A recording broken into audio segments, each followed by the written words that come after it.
여러분 안녕하세요.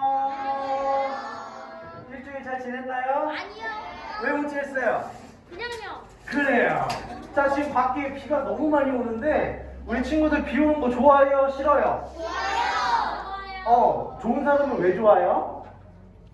시원해요. 시원해서 좋아요. 그리고 자, 비 오는 게 싫어요 하는 사람은 왜 싫어요? 축구 못해요. 에? 축구 못해요. 맞아요. 전도사님도 저녁에 축구를 하려고 그랬는데 비가 와서 못해요.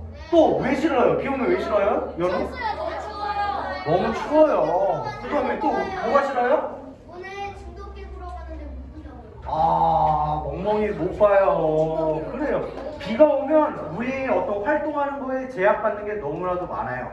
그래서 비가 오는 게 또 싫기도 하고 짜증나기도 하고 비가 안 왔으면 좋겠고 이런 마음이 드는데 전도 우리 4학년 친구들은 알 텐데 추수감사 주일날 했던 말 기억나나요 혹시? 오프닝 멘트 때 이 시간에 전도사님이 추수감사주일날 했던 말이 있는데 비가 오는 게 전도사님은 개인적으로는 그렇게 좋지는 않아요.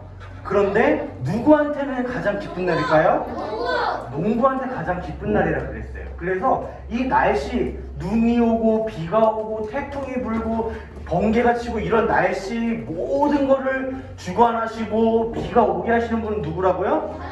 하나님이시다. 그걸 기억하라 그랬어요. 날씨를 보면서 산 멋진 자연을 보면서 이것을 만드셨고 다스리시는 분은 오직 하나님이시다를 기억하라고 했어요. 그래서 나는 비가 오면 축구를 못해서 비가 오는 게 싫지만 비가 그렇다고 비가 아예 안 와버리면 어떻게 될까요? 땅이 말라버리고 우리가 먹는 쌀밥도 못 먹게 될 거고 이렇게 하나님의 이 통치하시는 이 질서대로 세상이 돌아가지 않을 거예요. 그래서 내가 비 오는 건 싫다 하더라도 하나님의 계획 가운데에 누군가에게는 기쁨이 되고 결국에는 우리 모두가 다 먹고 살만한 이 사회가 되기 위해서 날씨까지도 하나님이 다스리신다 이걸 기억하라고 했어요. 그래서 친구들 앞으로도 날씨를 보면서 하나님의 계획하심과 하나님의 다스리심을 마음껏 누리기를 바라요. 오늘은 느헤미야에 대해서 말씀을 들을 건데요. 느헤미야를 혹시 처음 들어본 사람 있나요? 느헤미야 무슨 빵 이름인가요? 뭐죠? 그래요. 다 한 번씩은 들어봤는 것 같아요. 그래요. 그러면은 오늘부터 앞으로 3주 동안 느헤미야에 대해서 설교를 들을 건데요. 먼저 설교 전 영상을 보고 하나님 말씀을 들을게요.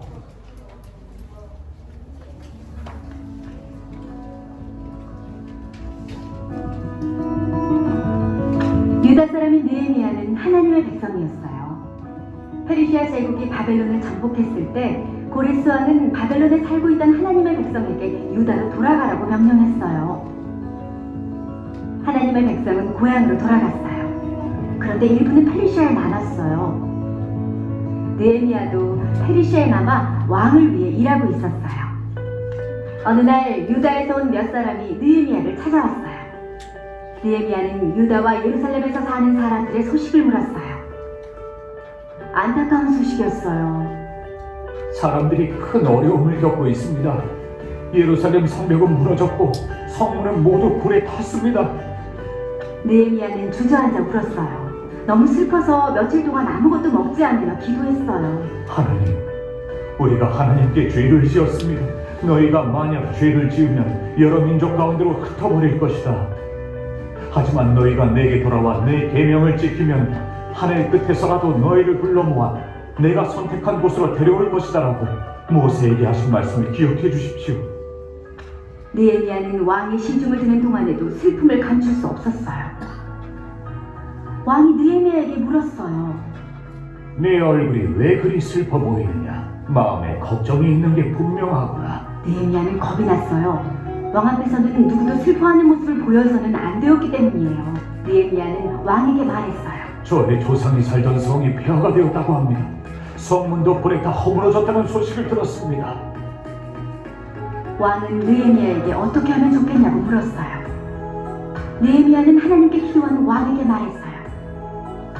저를 유다로 보내 그 성을 다시 세울 수 있게 해주십시오. 왕은 허락했어요. 느헤미야가 안전하게 여행할 수 있도록 편지도 써주었죠. 느헤미야가 유다에 도착할 때까지 무사히 통과할 수 있도록 사람들에게 보여줄 왕의 편지였어요. 또한 예루살렘의 성문과 성벽을 짓는 데 필요한 나무도 주었어요. 그리고 느헤미야를 보호하기 위해 자신의 군사까지 보냈어요. 드디어 느헤미야는 예루살렘에 도착했어요. 사흘 뒤 느헤미야는 한밤중에 일어나 성벽을 살펴보러 나갔어요. 그러고는 유다 백성에게 말했어요. 우리에게 어려움이 닥쳤습니다. 성은 폐허가 되었고 성문은 불탔습니다. 자, 이제 힘을 모아 예루살렘 성벽을 다시 세웁시다. 느헤미야는 하나님이 자신을 어떻게 도와주셨는지, 그리고 왕이 무슨 말을 하고 어떤 도움을 주었는지 사람들에게 모두 이야기했어요. 사람들은 성벽 공사를 시작하자고 말하며 일하기 시작했어요.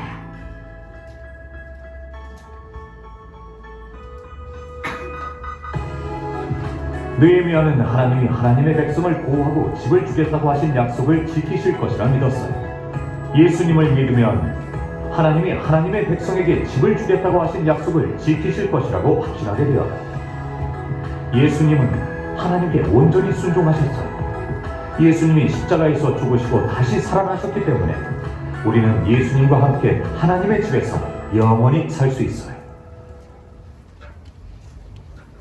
친구들 잘 봤나요? 그래요. 오늘 본문 말씀은 느헤미야 1장 4절인데요. 성경책을 보면 여기 이렇게 한 글자씩 있죠? 여기 중간쯤 보면 느라고 있어요. 느. 느를 짚고 쫙 펼치면 바로 오늘 본문 1장이 나올 거예요. 느헤미야 1장 전도사님 성경으로 구약 727쪽에 있어요. 자, 727쪽에 성경책은 늘 아까 안 써 있어요. 아, 그래요. 없는 것도 있는데요. 없으면 727쪽을 펴보세요. 네, 727쪽을 피면 오늘 성경 본문인 느헤미야 1장이 나올 건데 4절 말씀 한 절만 읽어볼 거예요. 네, 느헤미야 1장 4절 727쪽 부분에 보면 727쪽 여기 위에 구약성경 페이지 수가 나오는데 727쪽을 피면 느헤미야 1장 4절 말씀이 나올 거예요. 아직 못 찾은 친구 손 한번 들어볼까요? 없나요? 민규? 아니죠? 네, 좋아요. 자, 이제 다 찾은 것 같아요. 자, 전도사님이랑 그래요, 희찬이. 네, 느를 잡고 쫙 펼치면 오늘 본문이 바로 나와요. 느헤미야 1장 4절 전도사님이랑 읽어볼게요. 시작. 내가 이 말을 듣고 앉아서 울고 수일 동안 슬퍼하며 하늘의 하나님 앞에 금식하며 기도하여. 아멘. 자, 마지막에 느헤미야가 하나님께 금식하고 기도하며 이 기도에 대해서 중점을 두고 말씀을 드릴 거예요. 먼저 느헤미야. 자, 이 사람이 이제 느헤미야인데 느헤미야가 뭐 하는 사람인 줄 아는 사람 있어요? 왕의 수조. 뭐 하는 사람이죠, 하모니? 왕의 포도주 있다는 사람. 그래요. 왕의 포도주를 따르는 사람. 자, 틀린 말은 아니에요. 성경에 보면 느헤미야는 술관원장이라는 직업이라고 나와요. 느헤미야의 직업은 술관원장. 그래서 술 있어가지고 하월이 말한 대로 포도주 따르고 그림에서도 지금 술을 따라주고 있어요, 왕한테.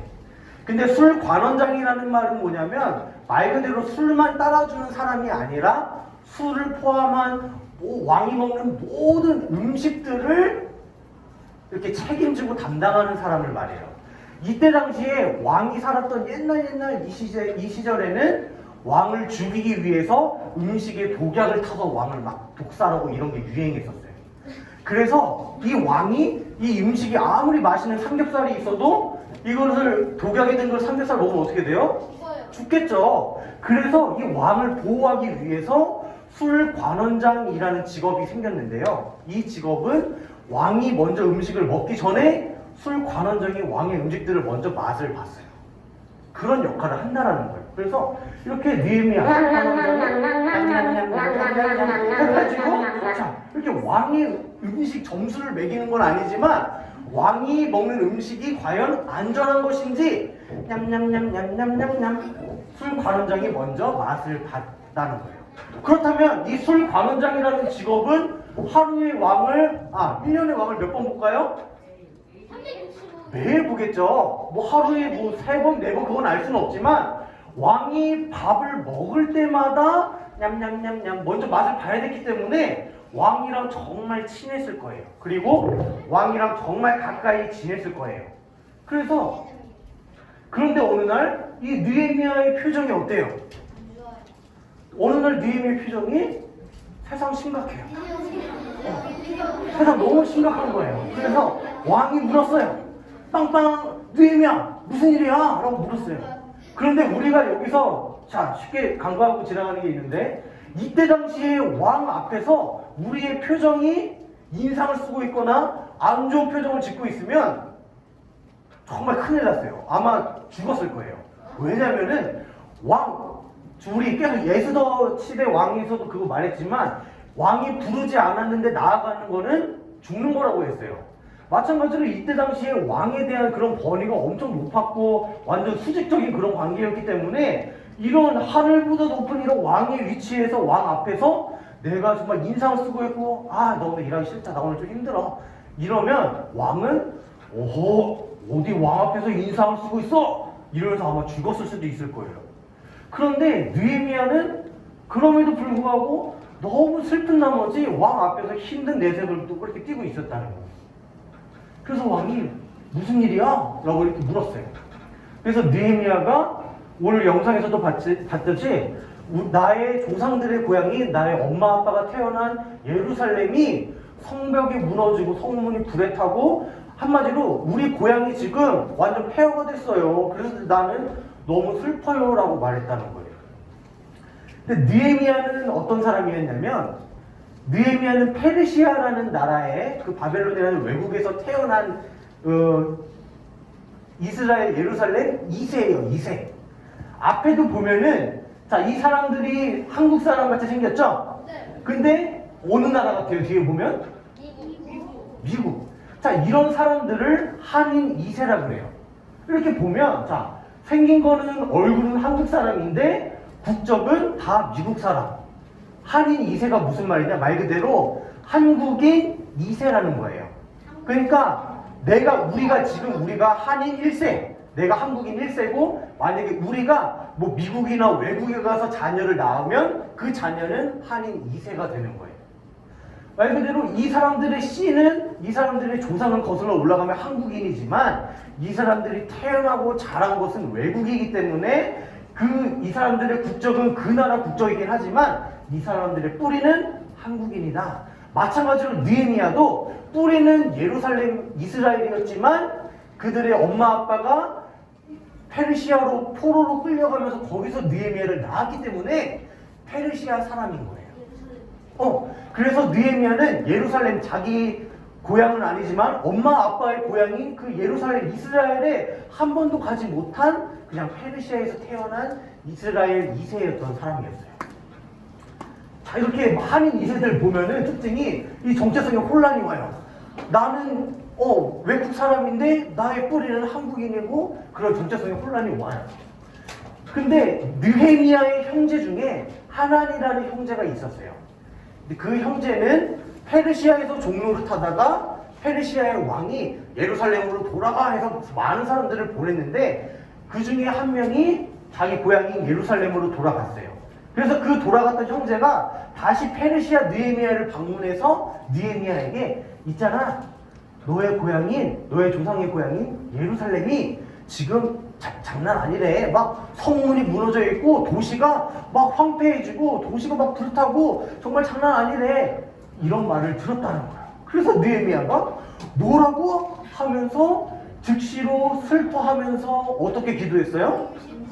금식하고 너무 슬픈 나머지 울면서 밥도 먹지 않고 이렇게 금식하면서 하나님한테 기도했다는 거예요. 느헤미야는 총 1장부터 몇 장까지 있을까요? 그래요. 네. 1장부터 13장까지 있는데요. 느헤미야의 시작과 끝 1장과 13장을 보면 느헤미야의 기도로 감싸져 있어요. 느헤미야 1장 5절부터 느헤미야의 기도가 시작되고요. 13장의 마지막 절에 느헤미야의 기도로 끝이 나요. 그래서 이렇게 이거 뭐예요? 샌드위치의 양 끝에 뭐가 있어요? 똑같은 빵이 있듯이 느헤미야서도 마찬가지로 느헤미야의 시작과 끝은 느헤미야의 기도로 감싸져 있어요. 느헤미야서의 느헤미야의 기도가 총 9번이 등장하는데요. 오늘 본문 1장은 느헤미야의 첫 번째 기도에 해당이 돼요. 자, 어쨌든 이거는 뭘 알 수 있냐면 느헤미야서는 느헤미야는 기도하는 사람이었구나, 기도의 사람이었구나라는 것을 우리가 알 수 있다라는 거예요. 그래서 앞에 한번 보면 느헤미야는 아까 어떤 사람이라고 했어요? 기도의 사람인데 직업이 뭐였어요? 술관원장이면 왕이랑 친한 사람이라고 그랬죠? 그래서 왕이랑 친했기 때문에 느헤미야의 직업뿐만 아니라 느헤미야의 권위도 어느 정도 있었을 거예요. 오늘날로 말하면 무슨 장관 정도 됐을 거예요. 대통령 근처에 대통령을 도와주는 무슨 장관 이렇게 높은 국회의원이 됐을 거란 말이에요. 그래서 이렇게 느헤미야가 나 이런 사람이야, 어느 정도의 능력도 있고 파워도 있고 많은 사람들도 거느리고 있었을 거예요. 그런데 그럼에도 불구하고 느헤미야는 이런 어려운 문제가 닥칠 때마다 자기 고향이 이렇게 많이 황폐해지고 도움이 필요하다는 것을 들었을 때 이렇게 자신의 권위와 이런 자신의 파워로 해결할 수 있었을 거예요. 내 밑에 있는 신하들한테 야, 내 고향인 예루살렘이 지금 많이 안 좋으니까 가서 건물도 세워주고 좀 이렇게 사람들도 보내서 일 좀 하고 와 시킬 수 있었는데, 그럼에도 불구하고 느헤미야는 그럴 때 어떻게 했어요? 하나님한테 먼저 나아가 기도했어요. 느헤미야는 자신의 힘으로 자신의 능력으로 해결하지 않고 무슨 일이 닥칠 때마다 하나님 앞에 먼저 나아가서 무릎 꿇고 기도했던 사람이라는 거예요. 느헤미야가 이렇게 자신의 조상의 고향이 예루살렘이 불에 타고 황폐해졌다는 소식을 듣고 기도했던 이유는, 물론 자신은 한 번도 예루살렘에 가보진 않았지만 자신의 엄마 아빠의 고향, 조상들의 고향인 예루살렘이 그렇다는 소식을 듣고 슬펐을 거예요. 그 사람들이 불쌍해서 울었을 거예요. 그런데 이거보다 더 중요한 게 있어요. 느헤미야가 예루살렘이 황폐하다는 소식을 듣고 슬퍼하며 금식하며 기도했던 이유는 바로 하나님의 뜻과 관련이 있어요. 하나님의 뜻과 뭔 상관이에요? 뭔 상관일까요? 느헤미야는 예루살렘에서 태어나진 않았지만 그의 뿌리는 예루살렘 사람으로서 하나님께서 이때 당시에 예루살렘, 이스라엘 사람들은 하나님께서 선택하신 백성이었어요. 그래서 하나님에 속해 있는 사람이었다는 거예요. 물론 오늘날 2020년에 이스라엘 사람들이 무조건 하나님의 선택된 백성이다 라고 말하는 건 틀린 거예요. 예수님이 오시고 나서 예수님을 믿는 모든 외국 사람들도 하나님의 백성이 된 거예요. 그런데 적어도 이때 구약 당시에는 이스라엘 사람들만이 하나님께 선택된 백성이었기 때문에 하나님의 선택된 백성들이 나라가 황폐해지고 불에 타고 없어져 버리면 어떻게 돼요? 하나님의 뜻이, 하나님의 계획이 이루어지지 않는 것을 의미하겠죠? 그래서 느헤미야는 그 사실 때문에 슬퍼하고 기도했다는 거예요. 하나님의 계획이, 하나님의 뜻이 이루어지기 위해서는 하나님 당신의 백성들이 이렇게 힘들어하고 있는데 이렇게 하면 안 되잖아요. 하나님이 우리한테 약속했잖아요. 조상들에게 했던 약속을 기억해 주시고 그들을 불쌍히 여겨주세요. 그렇게 기도했다는 거예요. 마치 뭐와 같아요? 지난주에 우리 에스더가 왜 왕비가 됐다고 했어요? 왕비가 된 이유가 목적이 뭐라고 그랬어요? 그래요. 친구들 너무 설명 잘 들었어요. 하나님의 계획과 하나님의 뜻이 이루어지기 위해서 에스더가 왕비가 됐어야만 됐다라는 거예요. 외국인이었던 여자가 한 나라의 왕비가 된 게 막 이뻐서 우연히 된 게 아니라 하나님의 계획을 이루시기 위해 굳이 에스더가 왕비가 되었다. 마찬가지로 느헤미야도 마찬가지예요. 느헤미야가 이렇게 자신이 한 번도 가보지 않은 예루살렘 사람들을 위해서 슬퍼하고 금식했던 이유는 하나님의 계획과 뜻이 막혀지지 않기 위해서, 하나님이 분명히 우리 조상들한테 이렇게 약속했잖아요. 우리 민족들이 선택된 백성으로서 수많은 이렇게 노래할과 같이 많은 자손들이 생길 거고, 이 자손 중에 예수님이 오셔서 우리를 모든 사람들을 구원해 주겠다고 약속했잖아요. 하나님 그 약속을 기억해 주시고 우리의 민족들을, 우리의 동족들을 하나님 속히 구원해 주세요 라고 슬퍼하며 기도했다는 거예요. 이렇게 지난주에 이어서 에스더서에서도 이렇게 하나님의 언약을 말하면서 결국에는 오실 메시아 예수님에 대해서 말했고, 오늘 느헤미야서를 통해서도 느헤미야의 기도 속에는 하나님의 뜻을 따라 하나님의 언약, 하나님의 약속을 언급하며 결국에는 coming soon, 그가 온다, 메시아 예수님이 오실 것을 알 수가 있다는 거예요. 오늘 느헤미야서를 이렇게 듣는데 느헤미야서의 주인공은 누굴까요? 느헤미야서의 주인공은 누구예요? 느헤미야 아닌가요? 그래요. 에스더서의 주인공도 에스더가 아닌 예수님이었듯이 느헤미야서의 주인공도 예수님이라는 것을 알 수가 있어요. 자, 에스더서에서도 하나님 예수님의 이름이 한 번도 나오지 않았지만 그 에스더서의 전체 스토리 내용을 통해서 예수님이 오심을 의미하는 거구나 라고 알 수 있다고 했어요. 마찬가지로 느헤미야의 기도를 통해서도 하나님의 뜻을 따라 하나님의 언약 약속을 언급하면서 결국에는 예수님이 오실 것을 의미하는구나 라는 것을 알 수 있다고 했어요.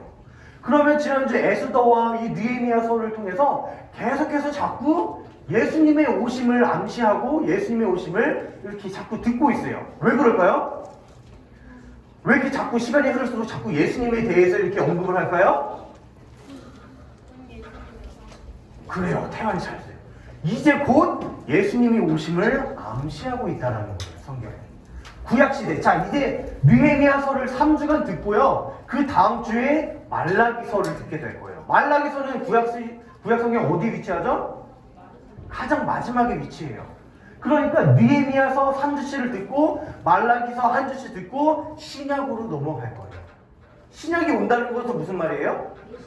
예수님이 오신다는 말이에요. 그래서 성경에서는 자꾸 이렇게 예수님이 오심을 강조하는 이유가 이제 곧 예수님이 등장할 거다라는 것을 알 수가 있어요. 그래서 에스더서에서도 말했지만 에스더가 주인공이 아니라 영화나 드라마에서도 주인공이 있으면 엑스트라 카메오 조연 배우가 있듯이 에스더와 느헤미야를 통해서 하나님이 우리를 어떻게 구원해 가시는지, 또 예수님이 곧 오신다는 것을 알 수 있다고 했어요. 그래서 이제 곧 예수님이 드디어 말로만 듣던, 이렇게 암시로만 알 수 있었던 예수님이 오시는구나 라는 것을 알 수 있다는 거예요. 자, 이제 마지막인데요. 오늘 느헤미야가 했던 기도를 통해서 우리는 하나님의 뜻과 내 뜻 가운데에 기도하고 있는 우리를 발견하게 돼요. 그런데 우리가 기도할 때는 하나님의 뜻을 따라 기도하기보다 내 뜻에 따라 기도할 때가 너무나도 많아요. 우리의 신앙이, 우리의 믿음이 어릴 때, 나의 믿음이 유치부 수준일 때는 내가 필요한 것만 하나님한테 기도를 해요. 예를 들어서 하나님, 나 최신 핸드폰이 너무 갖고 싶어요. 아이폰 12가 나오는데 나 아이폰 좀 갖게 해주세요. 이렇게 자기 필요할 때만 하나님을 찾고 하나님께 기도하는 사람, 이런 사람은 한 유치부 정도 수준의 믿음에 불과해요. 그런데 한 중등부, 고등부 정도 이렇게 수준의 믿음이 올라가면 문제 중심의 기도를 하게 돼요. 무슨 말이냐면 평상시에는 기도도 안 하다가 내가 어떤 문제가 생길 때, 나에게 어려움이 닥쳐올 때 그거 하나님 나에게 이것 좀 해결해 주세요 라고 하는, 그때만 기도하는 사람.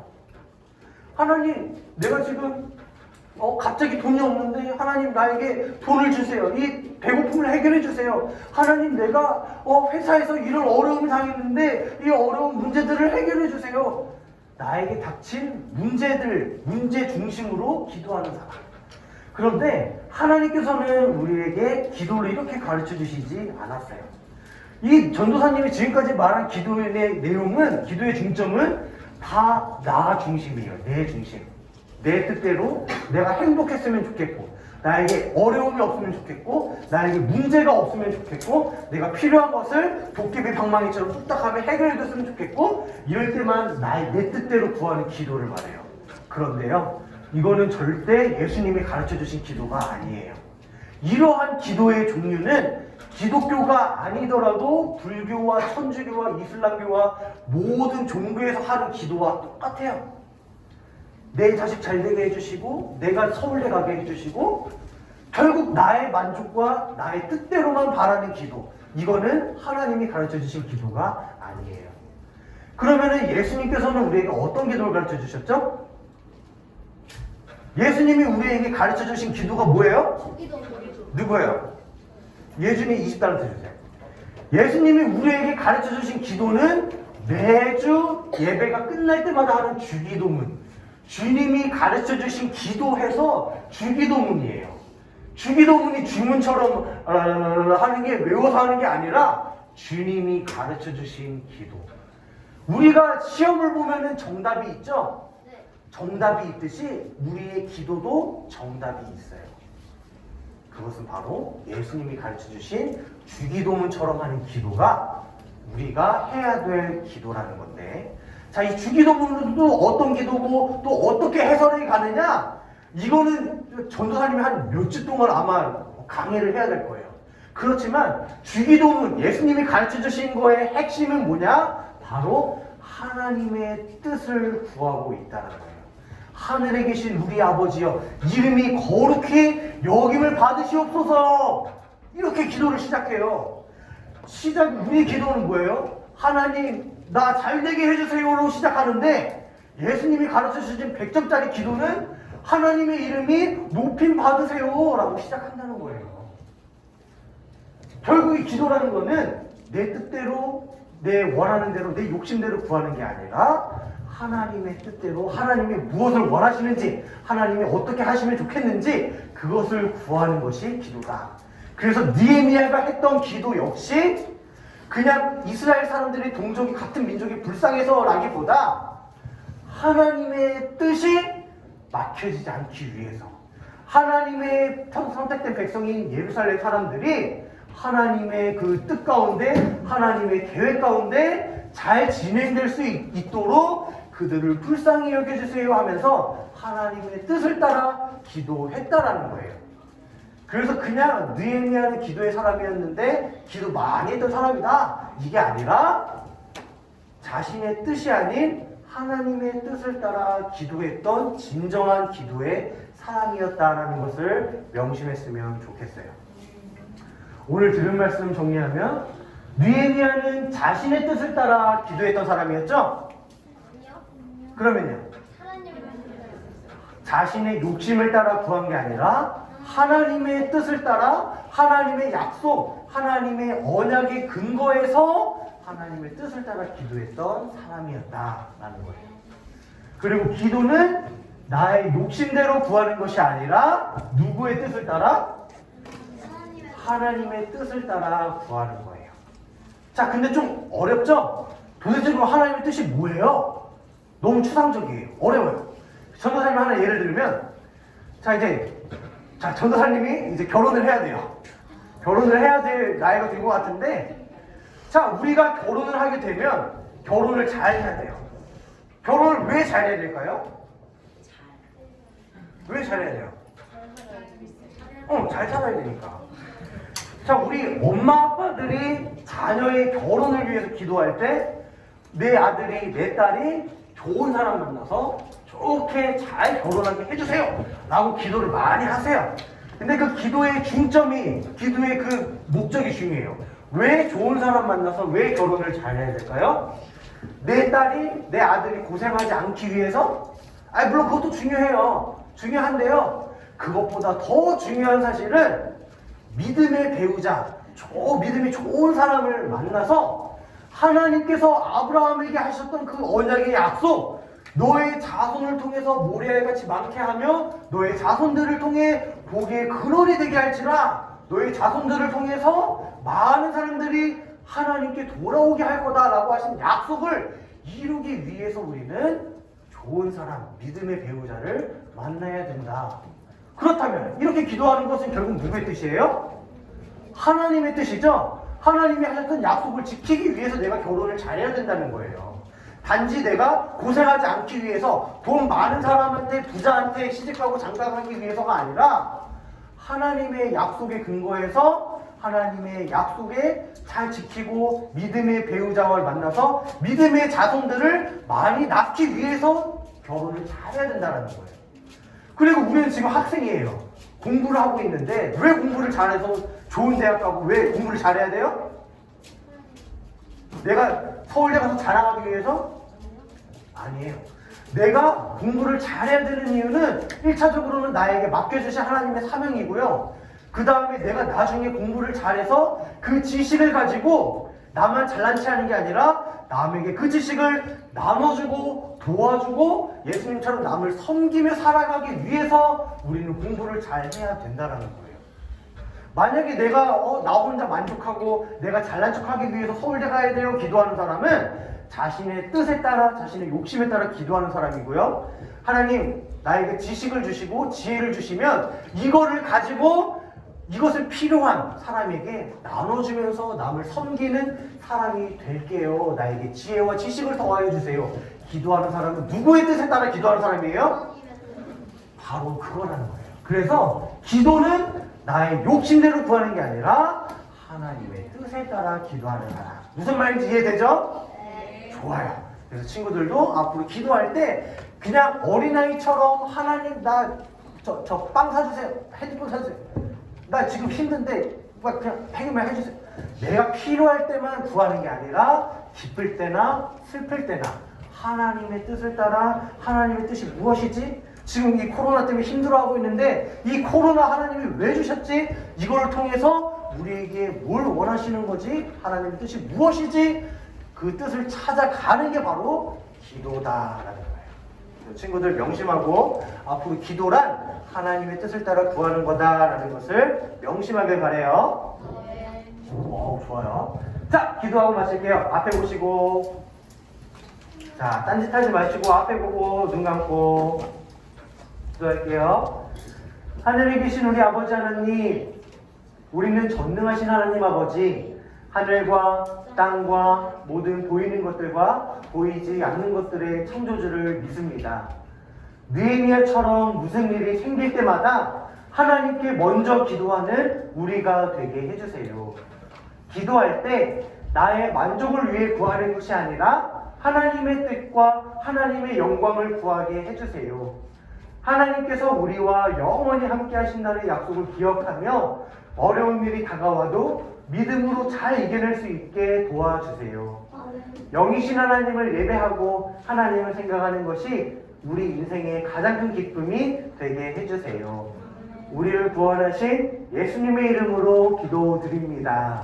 아멘.